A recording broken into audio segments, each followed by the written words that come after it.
Amen. Mes frères et sœurs, vous l'avez entendu chanter au début de cette messe, ces paroles de Marie.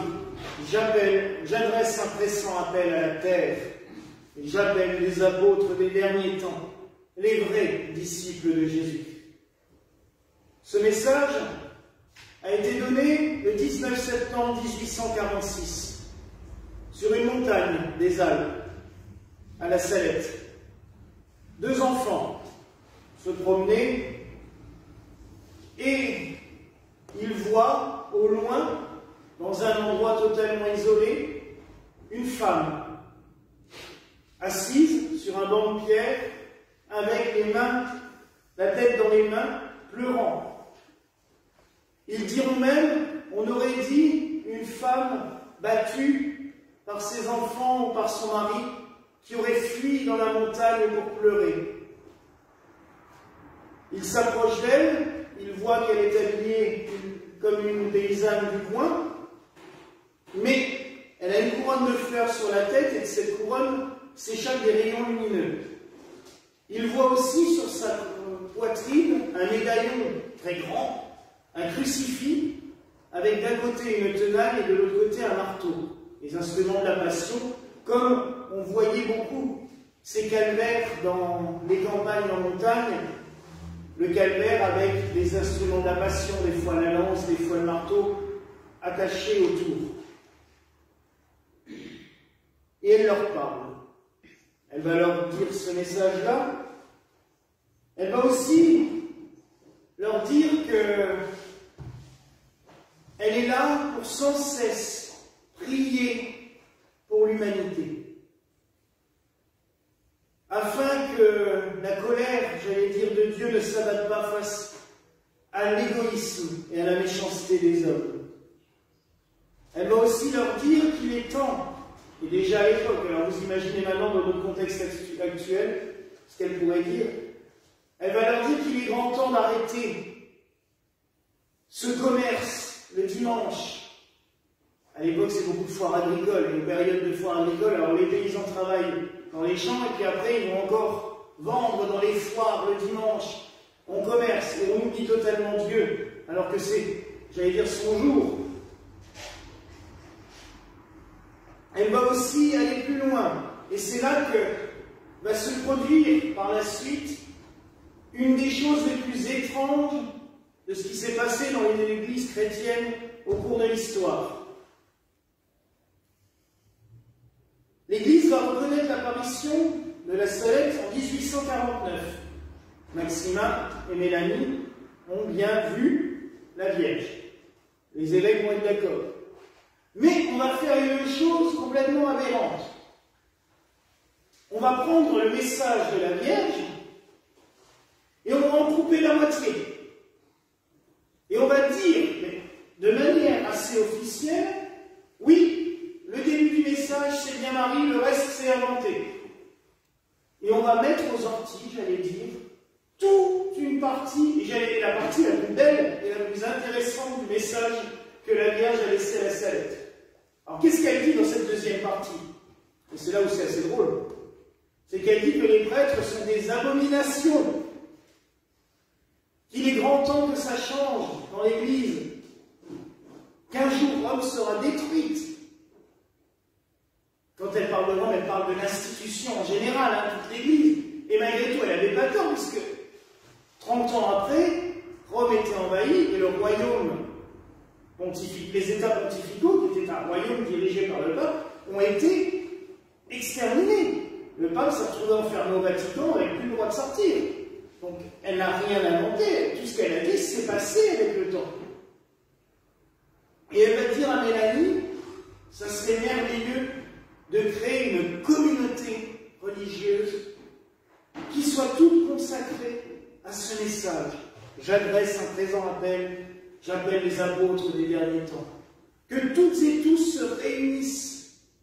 Et quand elle leur dit, elle lui donne une règle en 33 points, d'une simplicité enfantine, et tout ce qu'elle leur dit, elle dit que cette communauté vive selon les béatitudes. Le texte que nous venons de lire. Ces paroles de notre Seigneur Jésus-Christ sont tellement limpides. Heureux les pauvres d'esprit, la pauvreté spirituelle, le royaume des cieux est à eux. Heureux quand vous êtes outragés en mon nom, car vous aurez la gloire. Le Seigneur nous donne toutes les clés dans les béatitudes. Heureux ceux qui cherchent la paix et la justice. En gros, Marie nous demande de revenir à une pureté d'âme, une pureté d'esprit. Ne pas se torturer dans des institutions lourdes, ennuyeuses, pontifiantes, mais dans quelque chose d'extrêmement simple, d'extrêmement, j'allais dire même sobre, dans la manière de vivre. Et elle demande de prier. Et là, pourquoi a-t-on supprimé cela? Peut-être parce que ça ne coïncidait pas avec les options, j'allais dire, du XIXe siècle, où l'Église se voulait triomphante, se voulait majestueuse, se voulait un petit peu beaucoup autoritaire. Et on va persécuter les deux enfants. On va aller très loin. Même certains évêques vont aller jusque chez le curé d'Ars, qui a déjà une réputation de sainteté, pour lui dire: faites un texte contre les enfants, c'est des menteurs. Et le curé d'Ars s'en repentira un peu avant de mourir en disant, il va le dire, je me suis fait avoir. Parce qu'il va rencontrer Maximin. Et après avoir vu Maximin, il va dire, mais c'est bien le Seigneur et la Vierge qui sont derrière ça. Mais on m'a mené en bateau. Mélanie va être traînée de couvent en couvent. Chaque fois, on va la rejeter, on va l'envoyer dans une autre communauté. Mais là où c'est beau, parce que le Seigneur, quand il a décidé quelque chose, il ne s'arrête jamais. Elle va se retrouver à Castelmar, en Italie. Et elle va rencontrer un homme, un petit prêtre, dans une ville, il est vicaire dans une paroisse, qui s'appelle Annibale di Francia. Et c'est un saint homme. Et quand il va rencontrer Mélanie, il va dire, oui, elle ne raconte pas de bêtises. Et ils vont créer une communauté, en lui donnant la règle que Marie avait donnée à la Salette. Tout la seule chose qu'il ne faut pas, c'est qu'ils ne vont pas lui donner le nom qu'elle avait demandé, ordre de la Mère de Dieu, parce qu'il risquait d'un interdit. Donc ils vont. Et cette communauté va être créée. Et Mélanie va être reconnue comme cofondatrice de la communauté. Elle est enterrée dans l'église là-bas. Et ce qui est très beau et très drôle, c'est que Annibale di Francia va être canonisée par l'Église plus tard, pour cette fondation. Donc l'Église, implicitement, a reconnu la valeur de cette communauté. Marie nous demande d'être des apôtres. On pourrait se dire, mais c'est pas évident. C'est vrai. Surtout quand on sait comment finit les 12 premiers. Il y en a quand même 11 qui ont été assassinés sur 12. Hein. Mais nous pouvons toutes et tous être apôtres en apportant la parole autour de nous. Un beau geste, une belle parole, un sourire, en consolant les larmes de Marie. Elle nous a dit pourquoi elle pleurait. Ça fait 2000 ans que j'étais pour vous. Elle leur dit, ça fait en gros, je suis là pour ça, pour intercéder auprès de mon Fils pour les humains. La consolant, c'est tout simplement en essayant de se conformer à ce qu'elle nous demande, en étant auprès d'elle, en lui donnant notre amour. Quand elle a demandé l'ordre de la Mère de Dieu, c'était tout simplement pour se faire aimer, pour qu'il y ait une communauté religieuse qui l'aime et qui rende tout cet amour qu'elle nous donne. Et être les apôtres des derniers temps, c'est aussi apporter cet amour aux autres. On est dans une période où on le voit, c'est compliqué. Les gens se disputent pour rien. Les gens se battent pour des conneries. Les gens ont envie s'étriper pour des bêtises, des broutilles. Et c'est là que les béatitudes peuvent jouer. Apporter la paix, donner la paix. Heureux les artisans de paix, heureux les artisans de justice. Ça aussi, il faut faire justice à quelqu'un quand on voit qu'il se fait persécuter. C'est un acte de béatitude. Vous voyez quelqu'un qui souffre, vous savez que vous pouvez faire quelque chose pour cette personne. Ben, allons-y, ne lâchons pas. Le Christ nous a donné, dans les béatitudes, toutes les clés, j'allais dire, pour avoir une vie chrétienne heureuse et épanouie. L'amour, l'amour, l'amour. Parce que les béatitudes, c'est ça, hein. Aimer, en faisant justice, en donnant la paix, en consolant l'affligé, c'est de l'amour, c'est de la miséricorde. Le lieu est fait pour ça ici, on en parle assez de la miséricorde ici. Alors mes frères et sœurs, j'allais dire consolons Marie. Séchons ses larmes en nous conformant à l'appel du Christ. Relisons les béatitudes.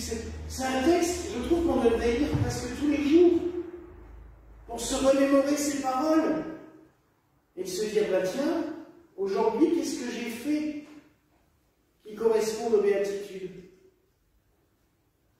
Le soir, faire notre examen de conscience en relisant les béatitudes, en disant, tiens, est-ce que j'ai suivi ça? Est-ce que j'ai suivi ça? Ça serait pas mal. Dans le temps, les anciennes traditions celtiques faisaient lire les béatitudes justement le soir pour demander pardon à Dieu de ce qu'on n'a pas respecté là-dedans. Nous sommes dans la semaine du grand pardon pour nos frères juifs. Ils l'ont célébré jeudi. C'est ça aussi chez eux.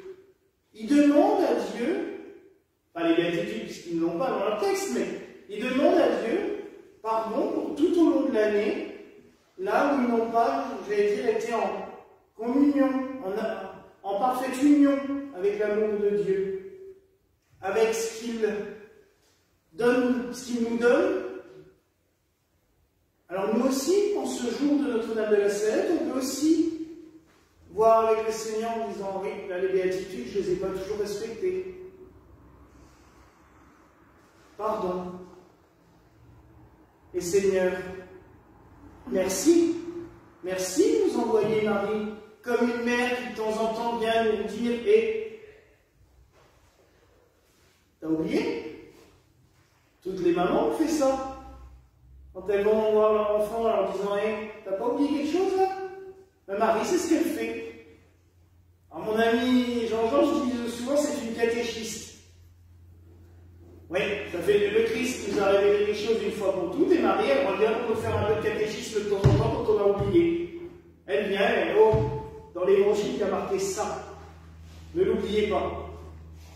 Et c'est une maman. Elle vient, et oh, t'as fait tes devoirs? Je pense ça. Je regarde Natacha parce que j'entends souvent cette phrase. T'as fait tes devoirs? T'as bien suivi ça? L'évangile? Qu'est-ce qu'il te dit? Pourquoi vous ne suivez pas? Marie, c'est ce qu'elle nous dit. Mais vous avez tout pour être heureux, tout. Pourquoi vous ne le faites pas? C'est tout ce qu'elle nous dit. Mais c'est tellement grand. Et c'est tellement beau. Alors oui, mes frères et sœurs, en ce jour, suivons l'appel de Marie. Et n'oublions pas, je terminerai là-dessus parce que la lecture de la Genèse était très courte, mais elle dit tellement de choses. Si nous suivons Marie, sa postérité, Dieu l'a dit, et en suivant Marie, parce que qu'on soit dans l'ordre de la Mère de Dieu comme l'a fait cette communauté, toutes et tous nous pourrons être dans la postérité de Marie. Le Seigneur nous a bien dit que nous serions vainqueurs du mal. Quand il dit au serpent, tu seras maudit, tu marcheras sur ton ventre, tu mangeras de la poussière tous les jours de ta vie, je mettrai entre toi et la femme donc la postérité d'Ève. Je mettrai l'inimitié, sa postérité. Et Marie a toujours été considérée comme la grande héritière de Ève. Donc si nous suivons Marie, nous sommes dans cet élan, et Marie est souvent représentée avec son pied écrasant la tête du serpent. Celle-ci t'écrasera la tête, mais tu lui laisseras le talon. Et oui, des fois il y a des embûches. Encore une discussion. On a beaucoup de discussions ici, alors le dimanche ça me permet de réutiliser ce qu'on a discuté. On dit oui, on arrive souvent à des belles choses. Dans la vie, il y a des embûches. Ah oui, il nous l'a dit le Seigneur. Il y en aura. Il y a des fois on va trébucher. Il y a des fois on va se faire mordre. Mais la victoire est là. Parce que franchement, Marie, elle a qu'une morsure. Et l'autre, il a quand même la tête écrasée. La victoire est assurée. Mais il ne faut pas l'oublier. Nous avons cette chance en tant que chrétiens. C'est que nous savons que le bien triomphe toujours du mal. D'une manière ou d'une autre, il triomphe. C'est quand même beau de savoir ça. Mais le bien, pas le bien que nous inventons, dans la discussion que j'ai eue cette semaine. Parce que chacun, même en faisant du mal, croit faire bien, selon son point de vue. Où est le bien, où est le mal? Ah, ben là c'est l'Évangile qui nous le dit, ce qui est bien et ce qui n'est pas bien. Nous-mêmes, nous ne pourrons pas décider de ce qui est bien ou ce qui est mal. Nous avons un jugement humain. Et on sait qu'il est très partial.